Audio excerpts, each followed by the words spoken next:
జ్యోతిష్య శాస్త్రంలో వాస్తు శాస్త్రానికి చాలా ప్రాముఖ్యత ఉంటుంది. అందుకే పండితులు తప్పకుండా వాస్తు నియమాలు పాటించాలని చెబుతుంటారు. అయితే వాస్తు శాస్త్రం ప్రకారం మొబైల్ ఫోన్లో ఈ 3 రకాల వాల్ పేపర్స్ అస్సలే పెట్టకూడదంట. దీని వలన ప్రతికూలతలు చోటు చేసుకునే అవకాశం ఉందంట. కాగా దీని గురించి ఇప్పుడు మనం ఈ వీడియోలో పూర్తిగా తెలుసుకుందాం. వ్యక్తి జీవితంలో మొబైల్ ఫోన్ అనేది కీలక పాత్ర పోషిస్తుందనే చెప్పాలి. అందుకే దీని విషయంలో కూడా తప్పకుండా పలు జాగ్రత్తలు తీసుకోవాలంట. వాస్తుశాస్త్రంలో మొబైల్ ఫోన్ వాల్పేపర్ విషయంలో చాలా జాగ్రత్త అవసరం అంటున్నారు నిపుణులు. ఎందుకంటే ఒక వ్యక్తి తన ఫోన్కు వాల్పేపర్ పెట్టుకోవడానికి ఎన్నింటినో ప్రయత్నిస్తాడు. కొన్నిసార్లు తమ భావోద్వేగాల ప్రకారం వాల్పేపర్ పెట్టుకుంటారు. చాలామంది ఎక్కడ ఎలాంటి ప్రదేశంలో ఉన్నా సరే వారి చేతిలో మొబైల్ ఫోన్ అనేది ఖచ్చితంగా ఉంటుంది. ఇక కొంతమంది అయితే ఏకంగా బాత్రూమ్కి వెళ్ళినా సరే మొబైల్ ఫోన్ తీసుకొని వెళ్తుంటారు.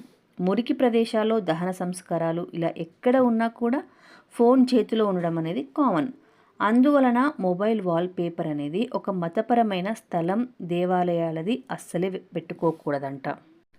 మీరు వెళ్ళే ప్రదేశాల్లో ఆ వాల్పేపర్ ఉండడం అనేది దేవతలను అవమానించడమేనంట.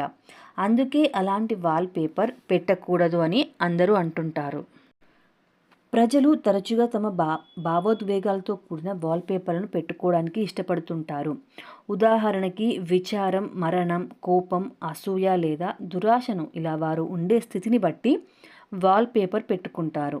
అయితే భావోద్వేగాలతో కూడిన వాల్పేపర్లను మొబైల్లో ఉంచడం వల్ల జీవితంలో ప్రతికూలత పెరగడమే కాకుండా నిరాశ కూడా ఆవహిస్తుందంటున్నారు పండితులు.